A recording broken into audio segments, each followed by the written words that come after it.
So this is what makes small-scale fishing important. It is about the connection that fishers have with the sea, the ocean, the rivers, and the lakes. There's a spiritual connection to it, you know, because we go out there, we harvest fish, and while we do so, we contemplate life, we contemplate the environment, and we contemplate the beauty and the sustainability of it and what it gives us and we give in return. So small-scale fishing for us in many, many ways is about bringing the marine environment and human life together and sustaining and feeding each other. So in small-scale fishing, we look after the water, we look after the ocean and the lakes and rivers, in as much as those water bodies provide food for our families and for our communities. So that is the kind of interaction that we have with small-scale fishing. So what is critical for us is that must be protected from these big guys, these guys who want to come in just to exploit the fish to make profit on the export market. It is about profit making for them. For us, it is about control over our livelihoods. And control over our livelihoods means that we must have the right to access the water to catch fish. We must have the right to manage how that fish is processed and put on the market or shared amongst consumers. And we must have a right to protect that environment. That for us is food sovereignty. If we sell the extra fish that we have to our neighbors or to neighboring communities or even adjacent provinces or sub-regions in our country, it means that the value of the fish stays within the community, and the value then contributes towards other development needs in that community. Because if we sell it to local people, those local people then will be able to send their children to school or build houses using local skills. So in that sense, you know, small-scale fishing is also about local economic development.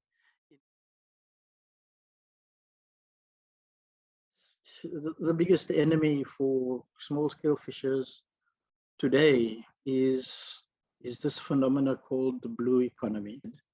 Because the blue economy people, the blue economy supporters, they do not come in to try and harvest marine resources to make a living. They try and come to take out as much as they can in order to put it on the market so they can make as much profit as they can. Nothing comes back into the community. Nothing supports local economic development. They purely come in, they take, and they move out with it. But what they take is the very resource that our communities are dependent on for a living. What this thing called the blue economy also does is that it is destructive to the environment. You know, they may use words that says that they want to use the marine resources sustainably, but those are just words. They're words that has been co-opted from our language. It doesn't mean the same to them. They use those words so that they come across as good people. You know, they offer 1,000 jobs in marine aquaculture. But in real sense, if you see, if they build a marine aquaculture farm as part of the blue economy, probably only 2 or 3 or 4 people will get a job in that farm from the local community. And it will be cheap labor. It won't be jobs that has meaning. Small-scale fishing should be the mainstay of the fishery in the world, because it's common knowledge. Even the stats in the FAO shows that more than 70% of the world's fish that is harvested is caught by small-scale fishing communities or by small-scale fishers, which essentially means that the element of sustainability is present in small-scale fishing.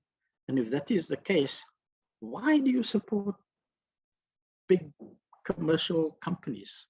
Why do you support commercial fishing when you know that commercial fishing drags, like, you know, there are these trawlers, they come with these massive nets and weights that they drop on the ocean floor from their boat, and then they drag it along the boat as the boat sort of speeds ahead.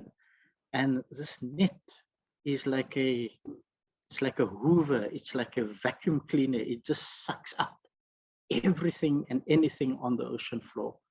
There's no respect for whether it's undersized or whether it is under threat, whether it is on the verge of extinction, or how it destroys the actual biodiversity on the ocean floor.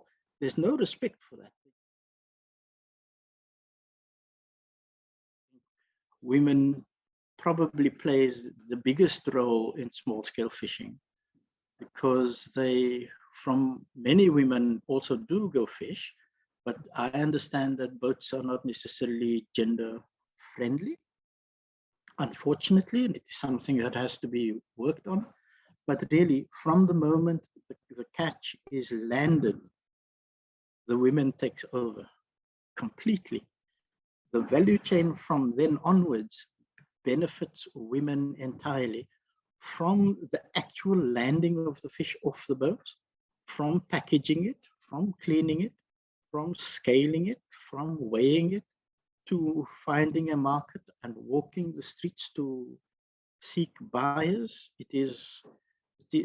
That's the biggest, the value chain part is the biggest part of fishing. That's the biggest part where women play a role in small-scale fishing.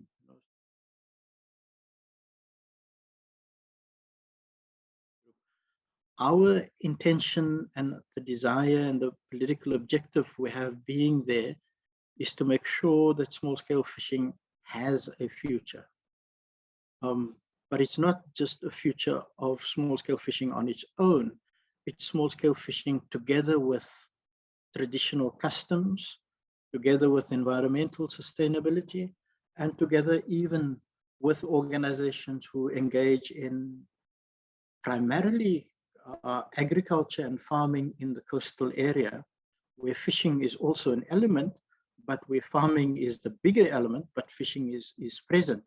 In the IPC, we try and bring together all of these different elements where small-scale food producers, be it agriculture or farming, be it fishing, and women within it, and young people within it, and the transmissibility and transference of skills and knowledge and understanding, indigenous knowledge, where all of that happens, the IPC becomes a space where we share with each other the tools of how that kind of sharing and transmissibility and transference can happen. In many ways, what the IPC provides is a sense of solidarity between the different small-scale food producers that we have in all corners of the world: Latin America, Africa, Asia, in